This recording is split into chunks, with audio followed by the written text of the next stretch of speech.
diplomatic words. Paris went on steadily about her midsummer business of feeding, dressing, and amusing the great army of tourists who were the only invaders she had seen for nearly half a century.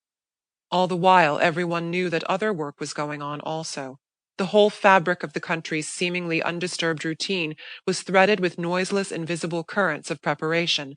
The sense of them was in the calm air as the sense of changing weather is in the balminess of a perfect afternoon. Paris counted the minutes till the evening papers came. They said little or nothing except what everyone was already declaring all over the country. We don't want war, mais il faut que cela finisse.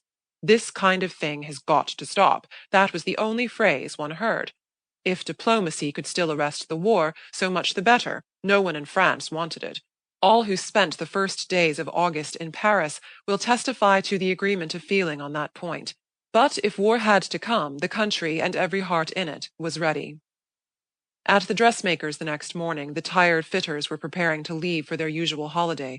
They looked pale and anxious. Decidedly, there was a new weight of apprehension in the air. And in the Rue Royale, at the corner of the Place de la Concorde, a few people had stopped to look at a little strip of white paper against the wall of the Ministère de la Marine. General mobilization, they read, and an armed nation knows what that means. But the group about the paper was small and quiet. Passers-by read the notice and went on. There were no cheers, no gesticulations. The dramatic sense of the race had already told them that the event was too great to be dramatized. Like a monstrous landslide, it had fallen across the path of an orderly, laborious nation, disrupting its routine, annihilating its industries, rending families apart, and burying under a heap of senseless ruin the patiently and painfully wrought machinery of civilization. That evening, in a restaurant of the Rue Royale, we sat at a table in one of the open windows, abreast with the street, and saw the strange new crowds stream by.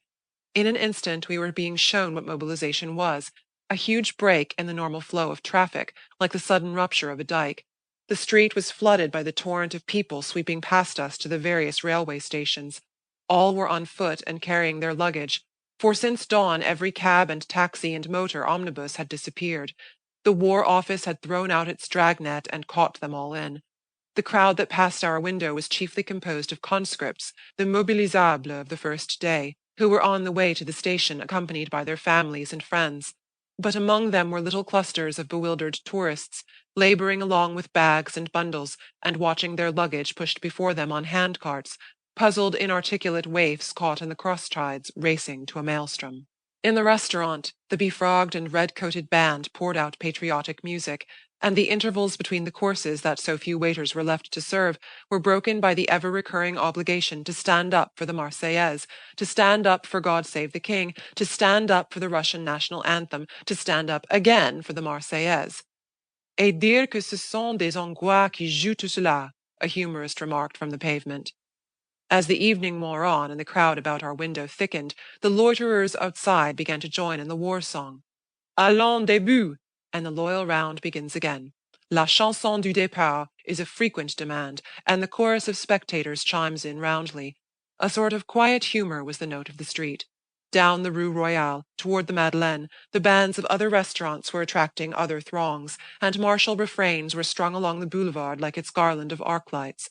It was a night of singing and acclamations, not boisterous, but gallant and determined. It was Paris Baudouderie at its best. Meanwhile, beyond the fringe of idlers, the steady stream of conscripts still poured along. Wives and families trudged beside them, carrying all kinds of odd improvised bags and bundles. The impression disengaging itself from all this superficial confusion was that of a cheerful steadiness of spirit. The faces ceaselessly streaming by were serious but not sad, nor was there any air of bewilderment, the stare of driven cattle. All these lads and young men seemed to know what they were about and why they were about it. The youngest of them looked suddenly grown up and responsible. They understood their stake in the job and accepted it. The next day the army of midsummer travel was immobilized to let the other army move. No more wild rushes to the station, no more bribing of concierges, vain quests for invisible cabs, haggard hours of waiting in the queue at Cook's. No train stirred except to carry soldiers, and the civilians who had not bribed and jammed their way into a cranny of the thronged carriages leaving the first night could only creep back through the hot streets to their hotel and wait. Back they went.